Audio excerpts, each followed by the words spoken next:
Bhojpuri film जगत से जुड़ल हर ताजा तरीन खबर सबसे पहले जाने खातिर भोजपुरिया आर्यन चैनल के सब्सक्राइब कर ली और घंटी के जरूर दबाएं। जय हो भोजपुरिया समाज। जी हाँ, आज आप लोग के बीच भोजपुरी के पावर स्टार पवन सिंह के 2020 के दूसरा सावन बोलबम गीत से जुड़ल बड़ी रिपोर्ट एवं तरो ताजा रिपोर्ट यानी दर्शक फैंस रोला सबसे बड़ा खुश खबरी के रिपोर्ट लेके आयल। जी हाँ, आपसे फर्स्ट पोस्टर देख रहे नहीं जो उनकी अभी भी काफी सोशल मीडिया पर वायरल हो रहा जो वे वायरल खबर के पूरी तरह से जांच पड़ताल कैले के बाद सारा रिपोर्ट डिटेल साथ लेके बनी कि आप सब जान सके। जो फैंस लोग इंतजार करते हो जो उनकी पिछला दिनों भी दूसरा गीत के पोस्टर आए जो फेक पोस्टर साहब जो उनकी खोलत ई ओरिजिनल यानी ऑफिशियल पोस्टर जरिए ऑफिशियल गाना बहुत जल्द आपसे आ भी रहा है। जी हाँ, तो सारा कुछ आपसे रिपोर्ट डिटेल साथ बताएं, बस आप वीडियो के अंत तक देखी।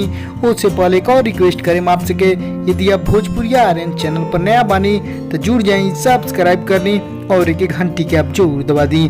जी हाँ, तो चलिए आप दर्शक फैन बताए नया हम तरो ताजा रिपोर्ट बड़ी खबर उनकी पहला गीत धमाल मचल ही बा 8 घंटा में 1 मिलियन व्यू पूरा के। अब दूसरा गीत के बारी बा उनकी बहुत जल्द आ रहा। जी हाँ, तो गीत के बोल बा यह जल ढारी करे। जी हाँ, यह जल ढारी करे ये गीत में स्वर बटे पवन सिंह और प्रियंका सिंह के फिर लाजवाब जोड़ी आ रहा मधुर स्वर धमाल मचाओ एक साथ सावन बोलबम गीत में भी। जी हाँ, तो कॉल गीतकार संगीतकार के जी हाँ, तो गीतकार अरुण बिहारी जी और संगीतकार छोटू राउत जी। जी हाँ, तो ये गाना आप सभी कब आई। जी हाँ, तो कब आवे कभी रिपोर्ट नहीं है, बस कमिंग सुन में रिपोर्ट मिलल बा। तो आपसे बता दी चैनल के नाम से अनाउंसमेंट हो चुका बा कौन चैनल पर आई जब भी आई। तो जी हाँ, तो चैनल के नाम बटे वेब म्यूजिक। जी हाँ, बहुत दिनों बाद वेब म्यूजिक द्वारा पवन सिंह का नया प्रोजेक्ट यानी बोलबम गीत आ रहा बा। जी हाँ, दूसरा बोलबम गीत बहुत जल्द आपसे कुछ ऑफिशियल लीड डेट टाइम आपसे कुछ लेके हम बस आपसे तैयार है। वेब म्यूजिक द्वारा बहुत जल्द आवेला बा।